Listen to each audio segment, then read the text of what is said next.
63वां सर्ग। राजा दशरथ का शोक और उनका कौशल्या से अपने द्वारा मुनि कुमार के मारे जाने का प्रसंग सुनाना। राजा दशरथ दो ही घड़ी के बाद फिर जाग उठे। उस समय का हृदय शोक से व्याकुल हो रहा था। वे मन ही मन चिंता करने लगे। श्री राम और लक्ष्मण के वन में चले जाने से इन इंद्रतुल्य तेजस्वी महाराज दशरथ को शोक ने उसी प्रकार धर दबाया था जैसे राहु का अंधकार सूर्य को ढक देता है। पत्नी सहित श्री राम के वन में चले जाने पर कौशल नरेश दशरथ ने अपने पुरातन पाप का स्मरण करके कजरारे नेत्रों वाली कौशल्या से कहने का विचार किया। उस समय श्री रामचंद्र जी को वन में गए छठी रात बीत रही थी। जब आधी रात हुई तब राजा दशरथ को उस पहले के किए हुए दुष्कर्म का स्मरण हुआ। पुत्र शोक से पीड़ित हुए महाराज ने अपने उस दुष्कर्म को याद करके पुत्र शोक से व्याकुल हुई कौशल्या से इस प्रकार कहना आरंभ किया। कल्याणी, मनुष्य शुभ या अशुभ जो भी कर्म करता है, भद्रे, अपने उसी कर्म के फलस्वरूप सुख या दुख कर्ता को प्राप्त होते हैं। जो कर्मों का आरंभ करते समय उनके फलों की गुरुता या लघुता को नहीं जानता,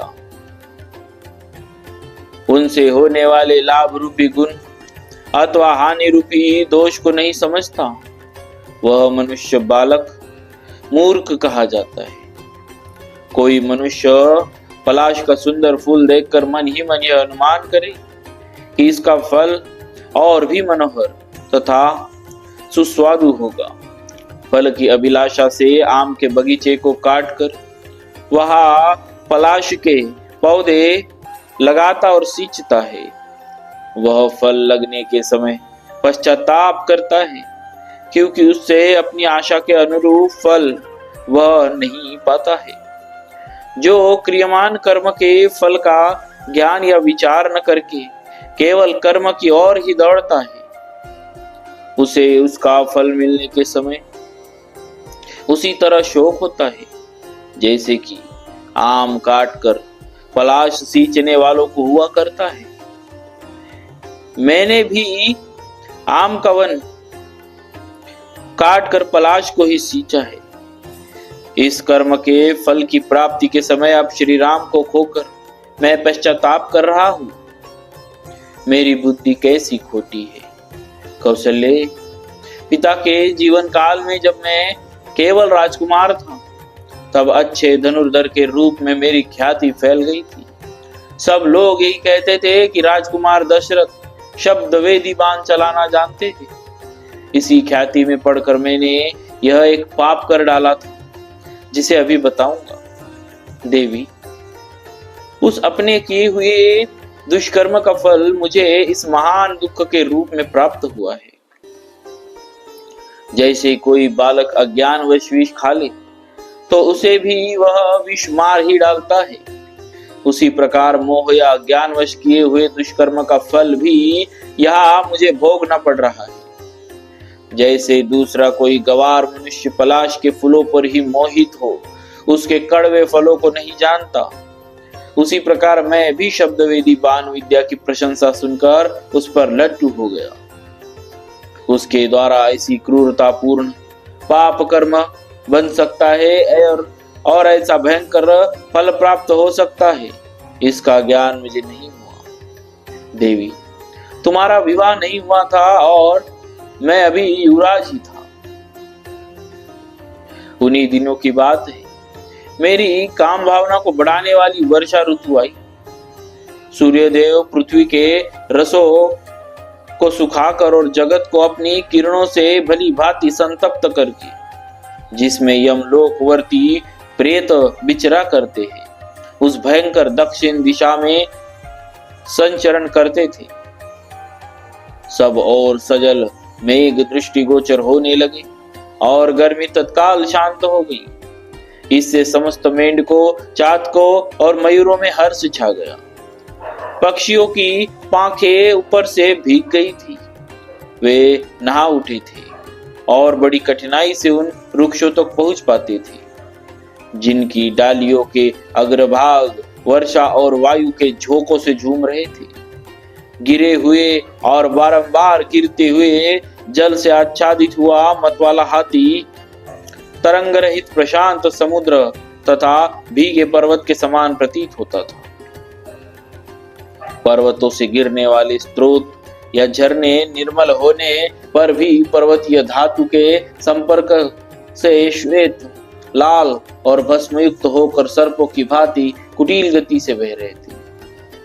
वर्षा ऋतु के अत्यंत सुखद सुहावने समय में मैं धनुष बाण लेकर रथ पर सवार हो शिकार खेलने के लिए सरयू नदी के तट पर गया। मेरी इंद्रियां मेरे वश में नहीं थी। मैंने सोचा था कि पानी पीने के घाट पर रात के समय जब कोई उपद्रवकारी भैंसा, मतवाला हाथी अथवा सिंह, व्याघ्र आदि दूसरा कोई हिंसक जंतु आवेगा तो उसे मारूंगा। उस समय वहां सब और अंधकार छा रहा था। मुझे अकस्मात पानी में घड़ा भरने की आवाज सुनाई पड़ी। मेरी दृष्टि तो वहां तक पहुंचती नहीं थी, किंतु वो आवाज मुझे हाथी के पानी पीते समय होने वाले शब्द के समान जान पड़ी। तब मैंने यह समझकर कि हाथी ही अपनी सूंड में पानी खींच रहा होगा, अतः वही मेरे बाण का निशाना बनेगा। तर्कस से एक तीर निकला और उस शब्द को लक्ष्य करके चला दिया। वह दीप्तिमान बाण विषधर सर्प के समान भयंकर था। वह उषकाल की बेला थी। विषैले सर्प के सदृश उस तीखे बाण को मैंने जो ही छोड़ा, त्यों ही वहां पानी में गिरते हुए किसी वनवासी का हाहाकार मुझे स्पष्ट रूप से सुनाई दिया। मेरे बाण से उसके मर्म में बड़ी पीड़ा हो रही थी।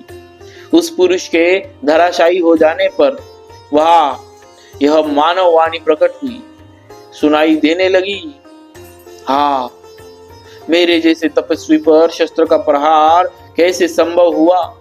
मैं तो नदी के इस एकांत तट पर रात में पानी लेने के लिए आया था। किसने मुझे बाण मारा है? मैंने किसका क्या बिगाड़ा था? मैं तो सभी जीवों को पीड़ा देने की वृत्ति का त्याग करके ऋषि जीवन बिताता था। वन में रहकर जंगली फल मूलों से ही जीविका चलाता था। मुझ जैसे निरपराध मनुष्य का शस्त्र से वध क्यों किया जा रहा है? मैं वल्कल और मृग चर्म पहनने वाला जटाधारी तपस्वी हूँ। मेरा वध करने में किसने अपना क्या लाभ सोचा होगा? मैंने मारने वाले का क्या अपराध किया था? मेरी हत्या का प्रयत्न व्यर्थ ही किया गया। किसी से इससे कुछ लाभ नहीं होगा, केवल अनर्थ ही हाथ लगेगा। इस हत्यारे को संसार में कहीं भी कोई उसी तरह अच्छा नहीं समझेगा जैसे गुरुपत्नी गामी को। मुझे अपने इस जीवन के नष्ट होने की उतनी चिंता नहीं है। मेरे मारे जाने से मेरे माता पिता को जो कष्ट होगा, उसी के लिए मुझे बारंबार शोक हो रहा है। मैंने इन दोनों वृद्धों का बहुत समय से पालन पोषण किया है। अब मेरे शरीर के न रहने पर ये किस प्रकार जीवन निर्वाह करेगी? घातक ने एक ही बाण से मुझे और मेरे बूढ़े माता पिता को भी मौत के मुख में डाल दिया। किस विवेकहीन और अति अजितेंद्रिय पुरुष ने हम सब लोगों का एक साथ ही वध कर डाला? ये करुण भरे वचन सुनकर मेरे मन में बड़ी व्यथा हुई। कहा तो मैं धर्म की अभिलाषा रखने वाला था और कहा यह अधर्म का कार्य बन गया। उस समय मेरे हाथों से धनुष और बाण छूटकर पृथ्वी पर गिर पड़े। रात में विलाप करते हुए ऋषि का वह करुण वचन सुनकर मैं शोक के वेग से घबरा उठा। मेरी चेतना अत्यंत विलुप्त सी हो गई थी। मेरे हृदय में दीनता छा गई। मन बहुत दुखी हो गया। सरयू के किनारे उस स्थान पर जाकर मैंने देखा एक तपस्वी बाण से घायल होकर पड़े हैं।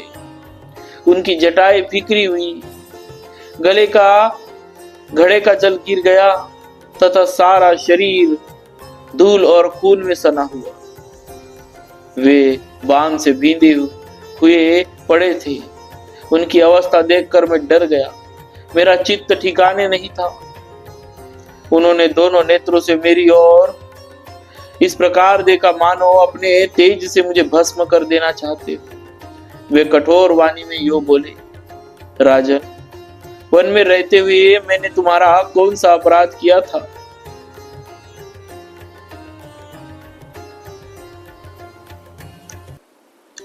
जिससे तुमने मुझे बाण मारा। मैं तो माता पिता के लिए पानी लेने की इच्छा से यहाँ आया था। तुमने एक ही बाण से मेरा मर्म विदीर्ण करके मेरे दोनों अंधे बूढ़े माता पिता को भी मार डाला। वे दोनों बहुत दुबले और अंधे हैं। निश्चय ही प्यास से पीड़ित होकर वे मेरी प्रतीक्षा में बैठे होंगे। वे देर तक मेरे आगमन की आशा लगाए दुखदायिनी प्यास लिए बाट जोते रहेंगे। अवश्य ही मेरी तपस्या अथवा शास्त्र ज्ञान का कोई फल यहाँ प्रकट नहीं हो रहा है, क्योंकि पिताजी को यह मालूम नहीं है कि मैं पृथ्वी पर गिरकर मृत्युशैया पर पड़ा हुआ हूं। यदि जान भी लिए तो क्या कर सकते हैं, क्योंकि असमर्थ है, चल फिर नहीं सकते हैं। जैसे वायु आदि के द्वारा तोड़े जाते हुए वृक्ष को कोई दूसरा वृक्ष नहीं बचा सकता, उसी प्रकार मेरे पिता भी मेरी रक्षा नहीं कर सकते। अतः रघुकुल नरेश, अब तुम ही जाकर शीघ्र ही मेरे पिता को यह समाचार सुना दो। यदि स्वयं कह दोगे तो जैसे प्रज्वलित अग्नि समूचे वन को जला डालती है, उस प्रकार वे क्रोध में भरकर तुमको भस्म नहीं करेंगे। राजन, यह पगडंडी उधर ही गई है जहां मेरे पिता का आश्रम है। तुम जाकर उन्हें प्रसन्न करो, जिससे वे कुपित होकर तुम्हें शाप न दे। राजन, मेरे शरीर से इस बाण को निकाल दो। यह तीखा बाण मेरे मर्म स्थान को उसी प्रकार पीड़ा दे रहा है जैसे नदी के जल का वेग उसके कोमल बालुका में ऊंचे तट को छिन्न भिन्न कर देता है। मुनि कुमार की यह बात सुनकर मेरे मन में चिंता समाई कि यदि बाण नहीं निकालता हूं तो इन्हें क्लेश होगा, और निकाल देता हूं तो ये अभी प्राणों से भी हाथ धो बैठते हैं। इसी प्रकार बाण को निकालने के विषय में मुझे दीन दुखी और शोकाकुल दशरथ की इस चिंता को उस समय मुनि कुमार ने लक्ष्य किया। यथार्थ बात को समझ लेने वाले उन महर्षि ने मुझे अत्यंत ग्लानि में पड़ा हुआ देख बड़े कष्ट से कहा, राजन, मुझे बड़ा कष्ट हो रहा है। मेरी आंखें चढ़ गई है, अंग अंग में तड़पन हो रही है। मुझे कोई चेष्टा नहीं बन पाती, मुझसे कोई चेष्टा नहीं बन पाती। अब मैं मृत्यु के समीप पहुंच गया हूं। फिर भी धैर्य के द्वारा शोक को रोककर अपने चित्त को स्थिर करता हूं। अब मेरी बात सुनो, मुझसे ब्रह्म हत्या हो गई, इस चिंता को अपने हृदय से निकाल दो। राजन, मैं ब्राह्मण नहीं हूं, इसीलिए तुम्हारे मन में ब्राह्मण वध का लेकर कोई व्यथा नहीं होनी चाहिए। नरश्रेष्ठ, मैं वैश्य पिता द्वारा शूद्र जातीय माता के गर्भ से उत्पन्न हुआ। बाण से मर्म में आघात पहुंचने के कारण वे बड़े कष्ट से इतना ही कह सके। उनकी आंखें घूम रही थी, उनसे कोई चेष्टा नहीं बनती थी।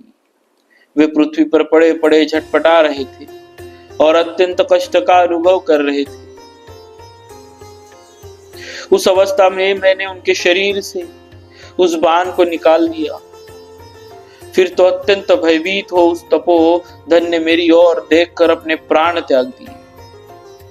पानी में गिरने के कारण उसका सारा शरीर भीग गया था। मर्म में आघात लगने के कारण बड़े कष्ट से विलाप करके और बारंबार उच्छ्वास लेकर उन्होंने प्राणों का त्याग किया था। कल्याणी कौशल्य, उस अवस्था में सरयू के तट पर मरे हुए मुनिपुत्र को देखकर मुझे बड़ा दुख हुआ। इस प्रकार श्री वाल्मीकि निर्मित आर्ष रामायण आदि काव्य के अयोध्या कांड में 63वां सर्ग पूरा हुआ। बोलिए श्री सीताराम जी महाराज की जय। भक्तवत्सल भगवान की जय।